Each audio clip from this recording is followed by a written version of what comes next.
నా పేరు వెంకటేశ్వర్లు, కానీ అంతా కూడా నన్ను వెంకట్ అని పిలుస్తూ ఉంటారు. ఒకప్పుడు మా నాన్నగారు ఉండేది నారావారిపల్లిలో.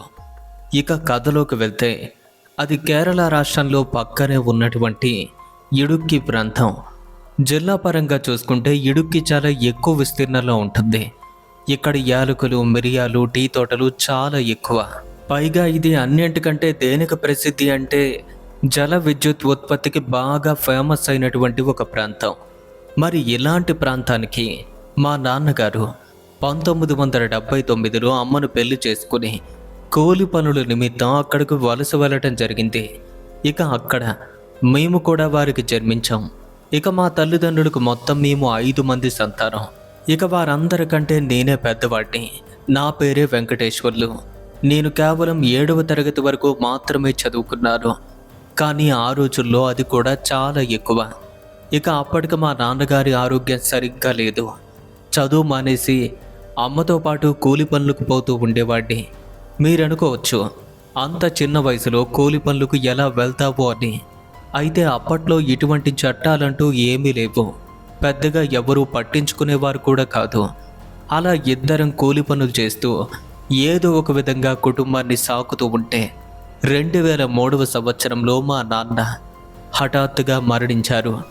ఇక అప్పటి నుండి నేను, అమ్మ ఇద్దరం కష్టపడుతూ మా వారికి ఎటువంటి కష్టం తెలియకుండా చదివించాం. మరి అందరికంటే నేనే పెద్దవాణ్ణి కాబట్టి మా అమ్మ నాకు ఒక మంచి అమ్మాయిని చూసి పెళ్లి చేయాలి అనుకుంది. కానీ అప్పటికే చెల్లి కూడా పెళ్లి ఈడుకు రావడంతో ముందుగా చెల్లికి పెళ్లి చేయాలి, తన బాధ్యతలన్నీ కూడా తీర్చాలి. అయినా నాకంటే చిన్నవాళ్ళు తమ్ముళ్ళు కూడా ఉన్నారు కదా. పెళ్లి చేసుకుంటే మళ్ళీ నా భార్య పరంగా ఏవైనా గొడవలు వస్తే తన కోసం నేను మీ నుండి వేరుపడాలి. నేను వెళ్ళిపోతే మీరంతా కూడా ఏమైపోతారు? ఇప్పుడే నాకు పెళ్లి చేసుకోవాలి అన్న ఆలోచన అయితే లేదు. ముందు నాకు ఉన్నటువంటి ఈ బాధ్యతలన్నీ కూడా నెరవేర్చాలి, అప్పుడే ఏదైనా చేసుకుంటాను అని అమ్మతో చెప్పగా నా మాటలు విన్నటువంటి అమ్మ వెంటనే నన్ను పట్టుకుంది. ఏడుస్తూ ఇంకేం మాట్లాడలేకపోయింది. అయితే ఆ కాలంలో ఎంత కష్టపడ్డా సరే కుటుంబం గడవటం మాత్రం లేదు. ఎందుకంటే ఇబ్బందులు పెరుగుతూ ఉండేవి. ఇంతలో హఠాత్తుగా అమ్మకు కూడా అనారోగ్యం సోకింది. ఇప్పుడు నేను ఒక్కడనే కష్టపడాలి, ఎందుకంటే నా తమ్ముళ్ళు కూడా చదువుకుంటున్నారు. అయితే ఇంకా ఇదే కూలి బ్రతికితే వాళ్ళని ఎన్నాళ్ళు పెంచగల్లో అని ఆలోచిస్తుంటే ఇక నాన్న చనిపోయినటువంటి 2 సంవత్సరాల తర్వాత నా స్నేహితుని యొక్క సలహా మేరకు ఒక ఆటోనైతే తీసుకోవడం జరిగింది. ఇలా కాలం హాయిగా ముందుకు వెళ్తుంది. ఇక నా తమ్ముళ్ళు చదివి ప్రైవేట్ ఉద్యోగాలు కూడా సంపాదించుకున్నారు. ఇక వారికి కూడా పెళ్ళిళ్ళు చేయాలి. కానీ నాకు మాత్రం ఇంకా పెళ్లి కాలేదు. నేను పెళ్లి చేసుకున్నాక వారు చేసుకుంటాము అని చెప్పారు. అయినా సరే నాకు పెళ్లి చేసుకునే ఉద్దేశం లేదు అని చెప్పారు. నాకు వివాహం కాకుండానే వారందరికీ కూడా పెళ్ళిళ్ళు జరిపించారు. ఇక అప్పటికి చెల్లికి, తమ్ముళ్ళకి అందరికీ కూడా పెళ్ళిళ్ళైతే అయ్యాయి. ఎక్కడ వారు అక్కడ సెటిల్ అయ్యారు. ఇక నేను, అమ్మ మాత్రమే ఇంట్లో ప్రత్యేకంగా ఉంటున్నాం. అయితే ఒకరిద్దరు నాతో చెప్పారు వాళ్ళ అమ్మాయిని పెళ్లి చేసుకోమని. కానీ నాకు పెళ్ళి అన్నటువంటి ఉద్దేశం లేకపోవడంతో ఇక ఆ ప్రయత్నాన్ని కూడా పూర్తిగా విరమించుకున్నాను. ఇక కేరళలో స్థిరపడి అన్నాళ్ళు గడిచినా సరే పండుగలు, పబ్బాలకి, అలాగే ప్రతి ఒక్క కార్యక్రమానికి కూడా కేరళ నుండి నేను అలాగే మా అమ్మ ఇద్దరం కూడా నారావారిపల్లికి వచ్చి పోయేవాళ్ళం. ఒకవైపు చెల్లి, తమ్ముళ్ళు కూడా మా దగ్గరకు వచ్చేవారు. నేను ప్రతిరోజు ఉదయాన్నే ఇంటి నుండి బయటకు వెళ్ళేవాడిని. రాత్రి వరకు కిరాయి చూసుకుని ఆ తర్వాత ఇంటికి వచ్చేవాడిని. ఇలా ఉండగా ఒకరోజు గవర్నమెంట్ హాస్పిటల్ దగ్గర నాకు ఒక బేరం తగిలింది. అది ఒక అమ్మాయి తాలూకు శవం. దాన్ని ఊర్లో దింపగా నేను ఊహించిన దానికంటే ఎక్కువగా డబ్బులు ఇచ్చారు. ఇక అది గమనించి ఇలాంటి కిరాయి కనుక డైలీ ఉంటే చాలా బాగుంటుంది అన్న ఉద్దేశంతో మధ్య మధ్యలో గవర్నమెంట్ హాస్పిటల్ వైపుగా వెళ్ళే టైంలో ఒక్కోసారి నాకు కూడా అక్కడ కిరాయి కోసం బాడీస్ అయితే లభించేవి. ఇక ఆ రోజు కూడా కిరాయి బాగానే ఉంది. కొన్నాళ్లకు అలాంటి వాటి కోసం ఎదురు చూడటం నాకు అలవాటైపోయింది. అప్పటి నుండి మా పరిస్థితి కూడా మారింది. ఈ విషయం అమ్మతో చెప్తే శవాలను ఆటోలో తీసుకెళ్లటం మంచిదని, చనిపోయిన వారిని దైవంగా భావిస్తారు. మరి అలాంటి శవాన్ని మన ఆటోలో తరలించే భాగ్యం నీ పూర్వజన్మ సుకృతం అనుకోవాలి. ఎవ్వరు ఏమనుకున్నా సరే ఆ పనికి మాత్రం వెనకాడొద్దు అని చెప్పింది. మరి అంతలా ప్రోత్సహించేసరికి ప్రతిరోజు అలాంటి కిరాయి కోసం వెతకడం మొదలుపెట్టాను. ఇక అప్పటికే మా ఇంట్లో పరిస్థితి కూడా మారింది. ఎప్పటికంటే అప్పుడు కొంచెం మెరుగ్గా జీవిస్తున్నాం. ఒకరోజు అలాంటి కిరాయి కోసం ఎప్పటిలాగే హాస్పిటల్ వద్ద ఉంటే వేరే తెగకు చెందిన కొందరు వ్యక్తులు నా దగ్గరకు వచ్చారు. బాబు, 2 శవాలున్నాయి, వాటిని మా ఊరి శ్మశానానికి తీసుకువెళ్ళాలి, వస్తావా అని అడిగారు. సరే వస్తాను అని చెప్పగా, ఎక్కడే నువ్వు వెయిట్ చేయి, కాసేపట్లో వచ్చి కలుస్తాము అని వారు హాస్పిటల్లోకి వెళ్ళిపోయారు. అయితే వారి యొక్క మాట తీరును బట్టి వాళ్ళు వేరే తెగకు చెందిన వాళ్ళని, నేను చాలా దూరం వెళ్ళాలి అని అర్థమైంది. ఇక అప్పటికే దాదాపుగా రాత్రి 8 అవుతుంది. ఇక వాళ్ళు నన్ను కలిసి గంట దాటింది, కానీ ఇంకా రాలేదు. లోపలికి వెళ్ళి చూశారు, వారు కనిపించారు. ఇంకా ఆలస్యం అవుతుందా అని అడిగాను. ఇప్పుడే పూర్తవుతుంది, ఇంకా ఒక 10 నిమిషాలు ఆగండి అని చెప్పారు. సరే అని గేట్ వద్ద వెయిట్ చేస్తుంటే ఇంకో 20 నిమిషాల తర్వాత అదే వ్యక్తులు నా దగ్గరకు వచ్చి మనం వెళ్ళాలి అని చెప్పారు. ఇక వారు చెప్పడంతోనే ఆటో తీసుకుని వెళ్ళి గేటు వద్ద అయితే నిలబడ్డారు. అది చూసి మనం ఆగాల్సింది ఇక్కడ కాదు, అలా వెళ్ళాలి అని చెప్పారు. అయితే అప్పుడు నాకు అర్థమైంది, వాళ్ళు మామూలుగా మరణించిన వాళ్ళు కాదు, ఏదో యాక్సిడెంట్ కానీ ఇంకేదో అయి ఉంటుంది, అందుకే పోస్ట్మార్టం కూడా చేసి ఉంటారు అనుకున్నారు. సరే ఏదైతే నాకెందుకు, నాకు కావాల్సింది డబ్బులు అని గేటు వద్ద ఉన్నటువంటి ఆటోని తీసుకుని ఆ రూమ్ వద్దకైతే చేర్చారు. వెళ్ళి చూస్తే 2 బాడీస్కి కూడా పోస్ట్మార్టం నిర్వహించి తెల్లని వస్త్రాల్లో చుట్టి విడిచిపెట్టారు. ఇక వాటిని తీసుకొచ్చి ఆటోలో ఎక్కించుకోవాలి. మరి అవి 2 ఉండటంతో సీట్ ఉండగా వేయటం కుదరదని భావించాను. ఎందుకంటే సీట్ ఉంటే అంత ప్రదేశం అనేది సరిపోదు, సీట్ తీస్తే కానీ వాటిని వెయ్యలేము. ఇక వెంటనే ఆటో తాలూకు సీట్స్ అయితే విప్పి దాన్ని మీదైతే కట్టుకున్నాం. ఇక వెంటనే బ్యాక్ ఉన్నటువంటి సీట్ను విప్పి పైన కట్టుకోవటం జరిగింది. ఇక వారంతా కూడా నన్ను రూమ్లోకి ఆటోకి తీసుకురమ్మనగా వెంటనే అక్కడి నుండి బ్యాక్ చేసుకుని ఆ రూమ్కి దగ్గరగా చేరుకోవటం జరిగింది. ఇక అప్పటికే హాస్పిటల్ సిబ్బందితో పాటు ఆ బాడీ తాలూకు వాళ్ళు కూడా ఉన్నారు. వారంతా కలిసి 2 శవాలను ఆటో వద్దకు తీసుకొస్తుంటే వాటిని ఆటోలో వేయటం కోసం నేను ఎదురు చూస్తున్నాను. ఇంతలో ఆ 2 కూడా ఆటో దగ్గరకు వచ్చాయి. ఒక బాడీ ముఖం పైన అప్పటికే ఉన్న క్లాత్ అయితే కొంచెం జరిగింది. అలా క్లాత్ పక్కకు వెళ్ళగానే దాని ముఖం నా కంట పడింది. ఇంత చిన్న వయసులో ఉన్న అమ్మాయి చనిపోయిందా, కారణమేంటా అనుకున్నాను. ఇక ఆమె తాలూకు డెడ్ బాడీని ముందుగా పెట్టి తరువాత వేరే శవాన్ని తీసుకొచ్చి ఆటోలో అయితే వేశారు. ఇక అసలు నేను ఇంతవరకు అలాంటి దృశ్యాన్ని ఎప్పుడూ కూడా చూసి ఉండలేదు. అదేంటంటే ఒకే కుటుంబంలో 2 చనిపోవటం, పైగా వారు చనిపోవటానికి కారణమేంటో కూడా నాకు తెలియదు. ఇక అప్పుడే ఒక వ్యక్తి ఆటో పైకెక్కి మిగిలినటువంటి శవం ముఖంపై ఉన్నటువంటి క్లాత్ని కూడా సరి చేసేసరికి ఆ ముఖాన్ని చూసి ఒక్కసారిగా నా కళ్ళు పెద్దవయ్యాయి. కారణం ఏంటంటే ఆ వ్యక్తి కూడా చాలా తక్కువ వయసులో ఉన్నటువంటి అబ్బాయిలా అనిపించింది.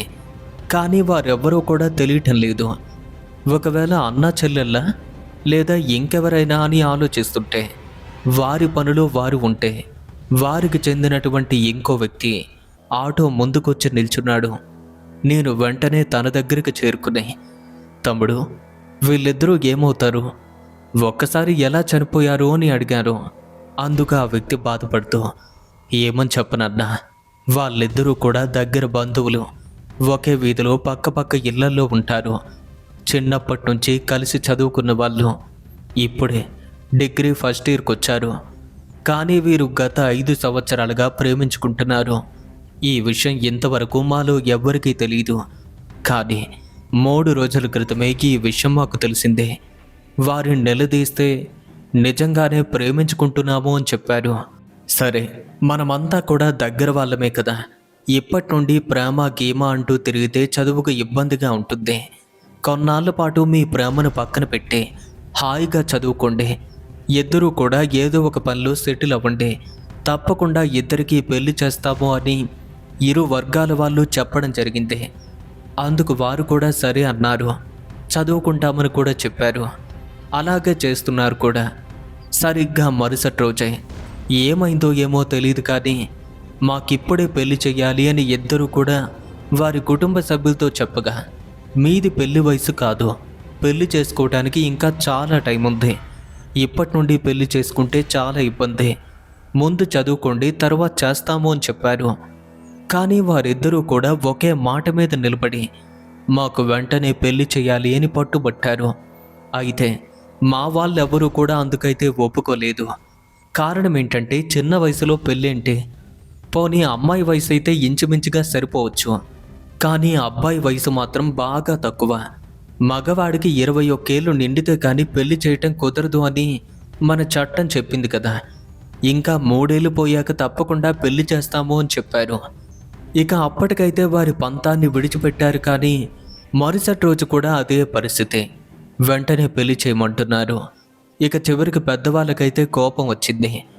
వారిని తిట్టడమే కాకుండా ఒకానొక సమయంలో చెయ్యి కూడా చేసుకున్నారు. అలా బెదిరించేసరికి వారి ప్రయత్నం విరమించుకున్నట్టుగా ఊరుకున్నారు. ఇక ఆ రాత్రి అంతా కలిసి భోంచేశాక వారు ఏ టైంలో కలుసుకున్నారో ఏమో తెలియదు కానీ ఇద్దరూ ఒకే చోట చేరుకుని నిద్రమాత్రలు మింగేశారు. ఆ విధంగా చనిపోయారు. ఉదయం చూస్తే ఇద్దరి శవాలు కూడా అబ్బాయి తాలూకు ఇంటి వెనుక ఉన్న బావి వద్ద కనిపించాయి. ఇది జరిగింది అని వారు చెప్పేసరికి వారి మాటలు విన్నటువంటి నాకైతే ఆశ్చర్యం కలిగింది. అలాగే బాధగా కూడా అనిపించింది. ఇంతలో ఆ 2 బాడీలు కూడా ఆటోలో వేసేసరికి దాదాపుగా రాత్రి 9 గంటలైతే దాటింది. అక్కడి నుండి వాళ్ళ ఊరికి వెళ్ళటానికి సుమారుగా 2 గంటల సమయం పడుతుంది. నా ఆటోలో 2 వ్యక్తులు నా పక్కనే వచ్చి కూర్చున్నారు. మిగతా వాళ్ళు ఎలా వెళ్ళారో కూడా నాకు తెలియదు. మేం మాత్రం అక్కడి నుండి బయలుదేరాం. నేను ఎప్పుడూ కూడా వెళ్ళనటువంటి మార్గం అది.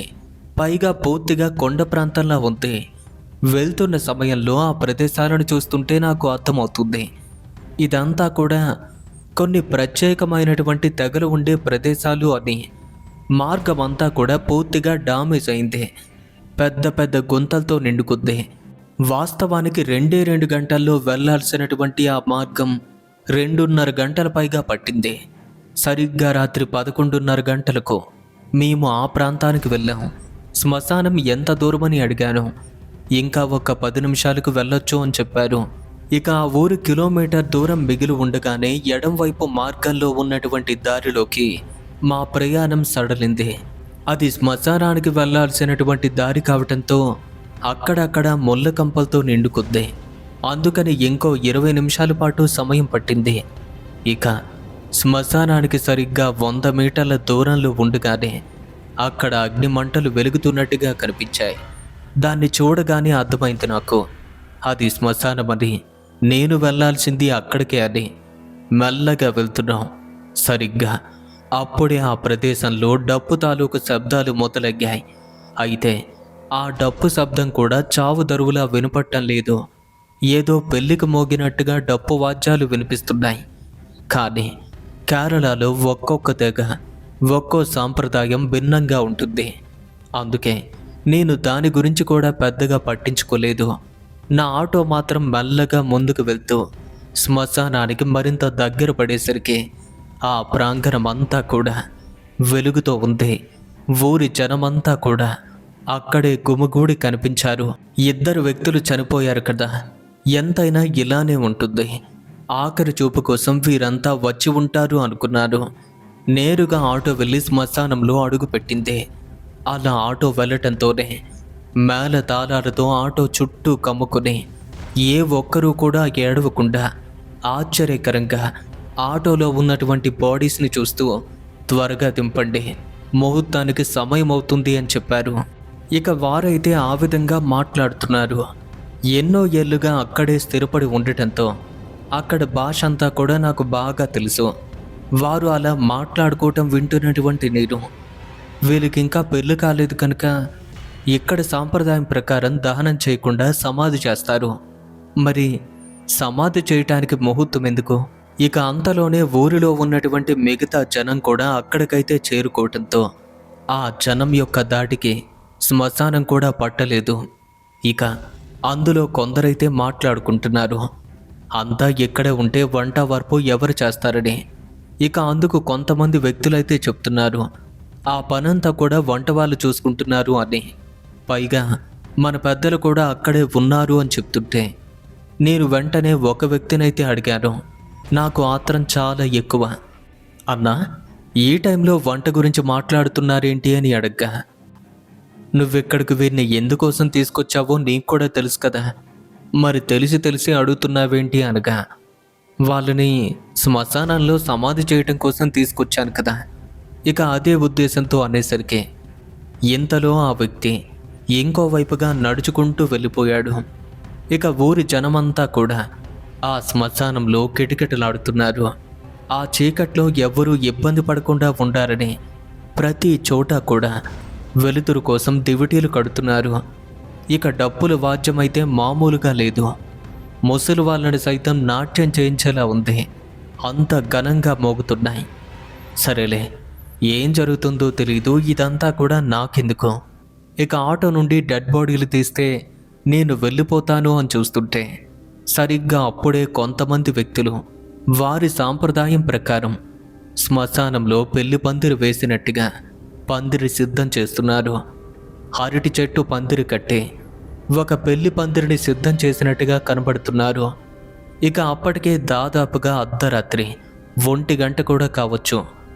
ఇక నేనే చొరవ తీసుకుని నా ఆటోని బేరం కుదుర్చుకున్న వ్యక్తితో, అన్నా మరి నా డబ్బులు ఇచ్చేయండి, వాటిని తీసుకుంటే నేను కూడా వెళ్ళిపోతాను కదా అని చెప్పాను. ఆ మాట విన్నటువంటి ఆ వ్యక్తి, మీ డబ్బులకి ఏ డోకా లేదు, కానీ జరగాల్సిందంతా ఇంకా చాలా ఉంది. అయినా ఈ సమయంలో వారిని బాడీస్ అని పిలుస్తారేంటి? దయచేసి అలా పిలవద్దు అని చెప్పగా, అది కూడా వారి సాంప్రదాయమే, అందుకే పిలవకూడదేమో అనుకున్నారు. ఇంతలోనే కొందరు వ్యక్తులు ఆటో దగ్గరకు చేరుకుని, ఇంకా ఆటోలోనే ఉంచారేంటి, పూజారి గారు వచ్చేస్తున్నారు, త్వరగా రెడీ చేయండి అని చెప్పగా కొందరు యువకులు వచ్చి వాటిని వెంటనే ఆటో నుండి క్రిందకు దింపగా అమ్మాయి శవాన్ని ఆడవాళ్ళు జాగ్రత్తగా క్రిందకు దింపారు. ఇక 2 శవాలు కూడా ఆటో నుండి క్రిందకు చేరుకోవటంతో ఆ ఇరువురిని పక్క పక్కనే ఒకే ప్రదేశంలో నేలపైన చాపలు వేసి పడుకోబెట్టారు. వచ్చిన వాళ్ళంతా కూడా చూస్తున్నారు, పక్కకు వెళ్ళిపోతున్నారు. అయితే ఏ ఒక్కరి కళ్ళ నుండి కూడా కన్నీటి చుక్క కూడా లేదు. ఇదేంట్రా బాబు, అసలు వీళ్ళు మనుషులేనా అనిపించింది. వయసులో ఉన్నటువంటి 2 పిల్లలు చనిపోతే కనీసం ఏ ఒక్కరూ బాధపట్టలేదు. కనీసం వారి తల్లిదండ్రులకు కూడా ఆ బాధ అయితే లేదు. ఇలాంటి మనుషులు ఇంకా భూమి మీద ఉన్నారా అనిపించింది. ఇక సరిగ్గా అప్పుడే పేరంటాలుగా కొందరు ఆడవాళ్ళు నెత్తిన ఉన్నటువంటి బిందెలతో అక్కడికి చేరుకుని ఆ 2 శవాల చుట్టూ కూడా 3 సార్లు తిరిగి వారి నెత్తిపై ఉన్నటువంటి నీళ్ల బిందెలు వరుసగా క్రిందకు దింపారు. ఒక ఆమె నీళ్ల బిందెను అందుకుంది. 2 శవాలు పడుకుని ఉన్నటువంటి ఆ ముందు ప్రదేశంలో ఆ నీళ్లను చిలకరిస్తూ కనిపించింది. నిజానికి అది కల్లాపు వేయటంలా అనిపించింది. అలా కల్లాపు వేయగానే ఇంకొక స్త్రీ కల్లాపు చల్లినటువంటి ఆ ప్రదేశంలో ముగ్గులు వేస్తుంది. అదంతా చూస్తున్నటువంటి నాకు ఇంకా ఏదో చూడాలి అన్న కుతూహలం పెరుగుతుంది. కానీ త్వరగా వెళ్ళిపోవాలి. ఇక వెంటనే ఆటో ఎక్కి స్టార్ట్ చేయబోతుంటే ఆడవాళ్ళంతా కూడా గట్టిగా అరుస్తూ నేలపై వరుసగా పేర్చి ఉన్న బిందెలు అందుకుని ఆ 2ంటికి స్నానం చేయాలని చూస్తుంటే మిగతా వాళ్ళంతా కూడా రక్తపు మరకలతో నిండి ఉన్న దుస్తులు తీసి వారికి వేరే బట్టలు వేసి స్నానం చేయమని చెప్పారు. ఇక ఆడవాళ్ళంతా కూడా శవాలపైన నీళ్లు పోస్తుంటే అది కూడా ఇంటి వద్ద శవాలు ఉన్న సమయంలో చేయాల్సిన పని. కానీ వారి ప్రకారం ఇక్కడ జరుగుతుంది. ఎందుకంటే పోస్ట్ మార్టం అయి ఉండటంతో నేరుగా ఇక్కడికి తీసుకొచ్చాం. అందుకే ఇక్కడ చేస్తున్నారేమో అనుకున్నాను. ఇదే చివరి స్నానం అనుకున్నాను. ఇక ఆటో స్టార్ట్ చేయబోతున్నాను అనే టైంకి మాకు దూరంగా ఒక వ్యక్తి చేతుల్లో ఏదో పట్టుకుని శ్మశానం చుట్టూ కూడా తిరుగుతుంటే మరికొందరు వ్యక్తులు ఆయన చుట్టూ కాపలాగా వారి వెంట పరిగెడుతున్నారు. ఇక ఆ దృశ్యం నాకు మరింత ఆశ్చర్యాన్ని కలిగించింది. కానీ వారంతా కూడా వేరే కదా, వీరి సాంప్రదాయం ఇలా ఉంటుందేమో అనుకున్నాను.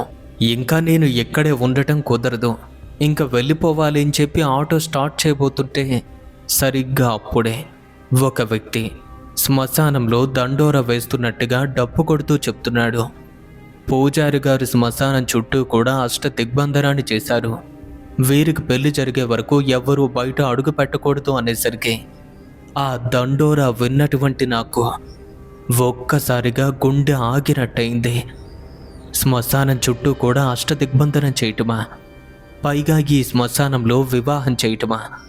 అసలు ఈ పెళ్ళి ఎవరికి జరగబోతుంది? ఇంతకీ వీరి కట్టుబాట్లు ఇంత ఘోరంగా ఉన్నాయేంటి అని అనుకోగా ఇంతలో నాకు అమ్మ గుర్తొచ్చింది. ఇక ఆటో స్టార్ట్ చేసి అక్కడి నుండి బయటపడేందుకు ప్రయత్నించగా వెంటనే కొందరు వ్యక్తులు నా ఆటోకి అడ్డంగా వచ్చి, ఏం బాబు, నీకేమైనా పిచ్చి పట్టిందా ఏంటి? ఇప్పుడే కదా పూజారి గారు శ్మశానం చుట్టూ కూడా బంధనం చేశారు. అలా చేసిన తరువాత శ్మశానంలో ఉన్నవారు ఎవరైనా బయట అడుగు పెడితే ఇక్కడ నివసించే ఆత్మలకు బలైపోతారు, జాగ్రత్త. అంతే. ఆ మాట వినగానే నాకు భయంగా అనిపించింది. ఏమీ చెయ్యలేక అక్కడే కూర్చుండిపోయాను. అయితే వారు ఏం చెయ్యబోతున్నారో కూడా నాకు అర్థం కావటం లేదు. ఇంతలో రెండింటికి కూడా స్నానం చేయించి బట్టలు మార్చి అప్పుడే వేసినటువంటి పందిరి కింద పడుకోబెట్టారు. ఇక అప్పుడే శ్మశానానికి అష్ట దిగ్బంధనం చేసి అక్కడికి చేరుకున్నటువంటి పూజారి శవాల వద్దకు చేరుకుని ఇక ఆ పెళ్లి తతంగాన్ని మొదలుపెట్టాడు.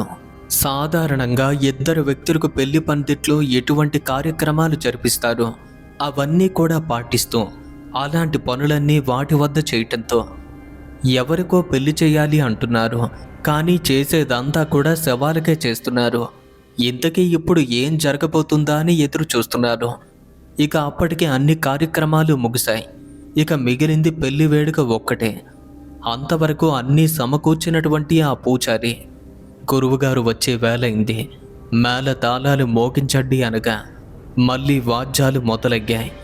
ఇక అంతవరకు శ్మశానం అంతటా వ్యాపించి ఉన్న ప్రజలు పెళ్లి పందిరి వద్దకు వచ్చేశారు. ఇక అందరిలోనూ ఉత్సాహం. ఎప్పుడు పూర్వకాలం నాటి వేళలో ఇటువంటి పెళ్లి జరిగిందట, మరి ఎన్నాళ్ళ తర్వాత ఇప్పుడు అలాంటి పెళ్లి జరగబోతుంది. అలా వారంతా కూడా కుతూహలంగా దానికోసం చూస్తుంటే సరిగ్గా అప్పుడే ఇక ఆ క్షణమే శ్మశానంలో ప్రతి చోట కూడా వెలుగుతున్న మంటలన్నీ కూడా ఒక్కసారి అక్కడక్కడ ఆరిపోవటం మొదలైంది. పూజారి గారు వస్తున్నారని మిగిలినటువంటి మంటలు కూడా ఆపేయమని అక్కడ ఉన్నటువంటి పూజారి చెప్పగా ఇంకా మిగిలి ఉన్నటువంటి ఆ వెలుగును కూడా ఆపుకుంటూ పోతున్నారు. అంటే ఎక్కడా వెలుగు లేకుండా చేస్తున్నారు. ఇంతలో ఆ పూజారి రానే వచ్చాడు. అతన్ని చూస్తుంటే ముందు కనిపించిన పూజారిలా లేడు. ఎలా అంటే వివాహం జరిపించే వ్యక్తిలానే లేడు. ఒక భయంకరమైనటువంటి మాంత్రికుల్లా కనిపిస్తున్నాడు. అతని వద్ద 4 శిష్యులు. వారు కూడా అతనిలానే నల్లని వస్త్రాలు ధరించి భుజాల వరకు వేలాడుతున్నటువంటి జుట్టుతో విచిత్రమైనటువంటి వేషధారణతో కనిపిస్తున్నాడు. ఇక ఆ పూజారి వేషధారణ చూస్తుంటే కొందరికి భయం కలిగేలా ఉంది. వారు శ్మశానంలో అడుగు పెట్టగానే 2 శవాల వద్ద ఉన్నటువంటి కాగడ తప్ప మిగతా వెలుగంతా లేకుండా చేశారు. ఒక రకంగా ఆ శ్మశానం అంతా కూడా కటిక చీకటి కమ్ముకుంది. అతను వచ్చి శవాల వద్ద కూర్చొని పెళ్లికి సన్నాహం చేయబోయేసరికి తన 2 కళ్ళు మూసుకుని తాను కొలిచే శక్తి ఆవాహన చేసే ప్రయత్నంలో తన చేతుల్లో ఉన్నటువంటి బూడిదను 4 దిక్కులా కూడా చల్లేసరికి ఒక్కసారిగా ఆకాశం అంతా కూడా నల్లని మేఘాలు కమ్ముకున్నట్టుగా మారిపోయింది. దూరంగా మెరుపులు ఆకాశాన్ని చీల్చుకున్నట్టుగా వెలుగును విరచిమ్మాయి. చల్లని గాలి వేగంగా వీచి అక్కడ ఉన్న చెట్లు మొత్తాన్ని కుదిపేస్తుంది. వెంటనే కాకుల శబ్దాలు, గుడ్ల గోబల కోలలు, నక్కల అరుపులు అతి భయంకరంగా మారిపోయింది ఆ ప్రాంతం. ఆ శ్మశానానికి మధ్యలో పడుకున్నటువంటి ఆ పందిరి కింద 2 శవాలకు కూడా ఇరువైపులా 4 శిష్యులైతే కూర్చున్నారు. ఇక ఆ శవాలకు ఎదురుగా కూర్చున్నటువంటి పూజారి నేలపైన బూడిదను తీసి ఒక వృత్తాన్ని గీస్తున్నాడు. ఆ వృత్తం మధ్యలో 2 పీటలు వేసి 2 శవాల చుట్టూ దీపాలను వెలిగించాడు. అలా దీపాలు వెలగటంతోనే ఒక్కసారిగా ఆ ప్రాంతమంతా కూడా చిత్ర విచిత్రమైనటువంటి అరుపులు మొదలయ్యాయి.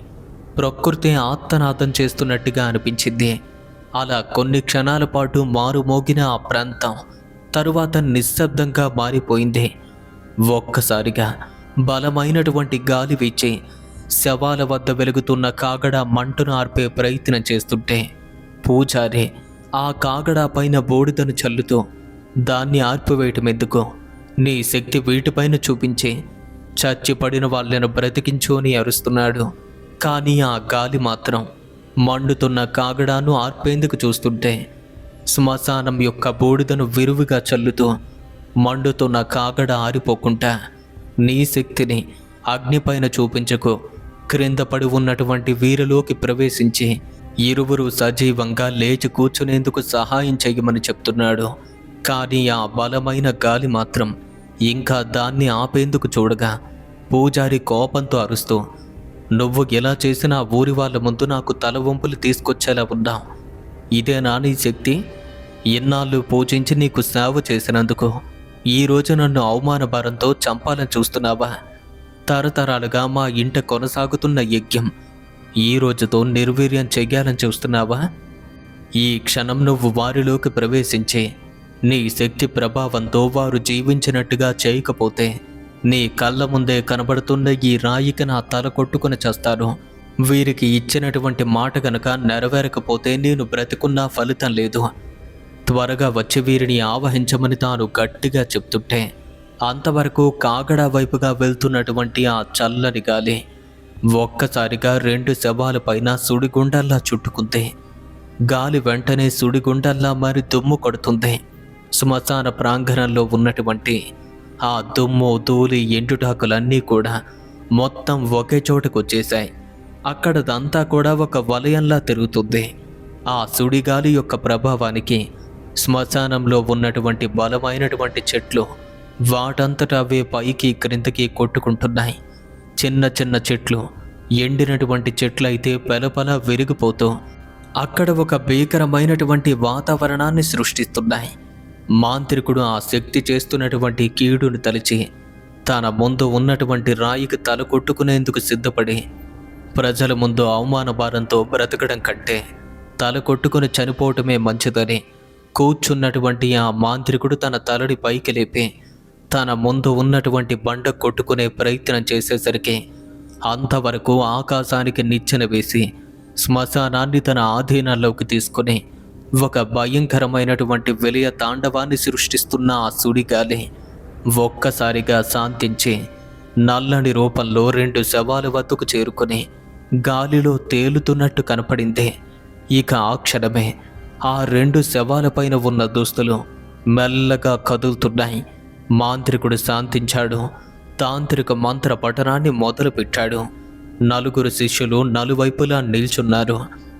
ఇక అంతవరకు కేవలం దుస్తులు మాత్రమే కదులుతున్న ఆ ప్రదేశంలో 2 శవాల యొక్క చేతివేళ్లు జీవం పోసుకున్నట్టు మెల్లగా కదలటం మొదలయ్యాయి.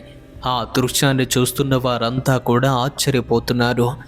ఇక ఆ క్షణం ఎవ్వరి నోట ఒక్క మాట కూడా వినిపించలేదు. అంతా నిశ్శబ్దంగా మారిపోయింది. రెప్ప వేయకుండా ప్రజలంతా కూడా అలానే చూస్తున్నారు. ప్రతి క్షణానికి కూడా అందరిలోనూ ఉత్కంఠ ఎక్కువ అవుతుంది. ఎప్పుడో కొన్నేళ్ల క్రితం ఆ మాంత్రికుడి తండ్రి ఇలా చనిపోయిన వాళ్ళను బ్రతికించి పెళ్లి చేశాడట. మళ్ళీ ఇప్పుడు అటువంటి దృశ్యాన్ని మనం చూడబోతున్నామో అని అంత ఆతృతగా చూస్తుంటే 2 శవాలు నెమ్మదిగా ఊపిరి పోసుకుంటున్నాయి. కాళ్ళు చేతులు కదలసాగాయి. ఆ దృశ్యాన్ని చూస్తున్న నాకు మాత్రం అక్కడేదో జరగకూడదు జరుగుతుంది అనిపిస్తుంది. ఎప్పుడో రాత్రి చనిపోయిన శవాలవి. అప్పటికే పోస్ట్మార్టం పూర్తయింది. శరీరం అంతా కూడా కోతలు. మరి అలాంటివి ఇప్పుడు జీవం పోసుకోవటం ఏంటి? ఆ దృశ్యాన్ని చూస్తున్న నాకు భయంతో పాటు శరీరం అంతా వణుకొచ్చేసింది. ఇక అప్పటికే వాటిలో కదలికలు మొదలయ్యాయి. శరీరం నెమ్మదిగా ఊగుతుంది. ఇక ఒక్కొక్క శవం దాని కళ్ళు తెరిచి చూడడం మొదలుపెట్టింది. ఇక ఎదురుగా కూర్చున్న మాంత్రికుడు వాటిని పలకరిస్తూ, మీరు నిర్భయంగా లేచి కూర్చోవచ్చు, మీ కోరిక తీరబోతుంది, ఇద్దరూ పెళ్లి చేసుకుని తిరిగి మీ లోకాలకు వెళ్ళొచ్చు, లేచి కూర్చోండి అని చెప్తుంటే అప్పటికే వికృత రూపాల్లో కనిపిస్తున్న 2 శవాలు కూడా బ్రతుకున్నటువంటి మనుషుల్లా పైకి లేచి కూర్చుంటున్నాయి. అలా లేచి కూర్చుంటున్న సమయంలో వాటి శరీరాల నుండి రక్తం కూడా క్రిందకి రావటం మొదలైంది. మరణించి చాలా సమయం కావటంతో ఆ రక్తం యొక్క వాసన వచ్చేసరికి ఆ ప్రదేశం అంతా కూడా భరించరాని దుర్గంధం. కానీ వారిలో ఏ ఒక్కరూ కూడా దాన్ని ఆ విధంగా భావించలేదు. వారి కళ్ళల్లో ఆనందం, బ్రతికుండగా సాధించలేని వారి కోరిక ఈ క్షణం తీరిపోతుంది అని అంతా పిచ్చివాళ్ళలా దీవిస్తున్నారు. కళ్ళు తెరుచుకుని జీవం పోసుకుని లేచి కూర్చున్నటువంటి 2 శవాలు కూడా ఒకరిని ఒకరు చూసి మనసు విప్పి మాట్లాడుకోవాలి అని చూస్తున్నారు. ఇక ఆ ప్రదేశంలో ఒక నిజమైన పెళ్లి వాతావరణం, అందరిలోనూ సంతోషం. ఈ వివాహంతో వారి ఆత్మలు పైలోకాలకు చేరుకుంటాయి. అలా వారిలో వారు ఏదో తలుచుకుని ఆ శవాలకు వివాహం జరిపిస్తున్నటువంటి మాంత్రికుడిని భగవంతుడిలా కొనియాడుతున్నారు. ఒక్కసారిగా వారి యొక్క మాటలు, వారి యొక్క ఆనందం సముద్ర గర్జన వలె కంపిస్తుంది ఆ ప్రాంతం. ఎటు చూసినా మాంత్రికుడి యొక్క నామంతో మారుమ్రోగపోతుంది. వివాహం జరుగుతుంది. వరుడు కొత్త చీరలు వధువు చేతిలో పెట్టి ఆహ్వానించగా కొత్తగా జీవం పోసుకున్న పెళ్లి కూతురు రూపంలో ఉన్న శవం వరుడి యొక్క మెడలో పూలమాలను అలంకరించింది. వరుడు కూడా వధువు మెడలో పూలమాలతో అలంకరించాడు. ఇక ఆ వెంటనే వరుడు వధువు మెడలో తాళి కట్టి వారి చివరి కోరికను తీర్చుకుంటున్న సమయంలో 2 శవాల పెళ్లి దృశ్యాన్ని చూస్తున్న ఆ ఊరి జనమంతా కూడా వారి వివాహ వేడుకను చూస్తూ వారి సాంప్రదాయబద్ధమైనటువంటి డప్పుల మోతతో ఆ శ్మశానం ఆనాడు ఒక కళ్యాణ వేదికలా మారిపోయింది. వధూవరులు వివాహంతో ఒక్కటయ్యారు. కానీ ఆ దృశ్యాన్ని చూస్తున్న నేను మాత్రం ఇదంతా కూడా నా భ్రమ, నిద్రలో కలగంటున్నారు అని ఆలోచన చేస్తున్నాను.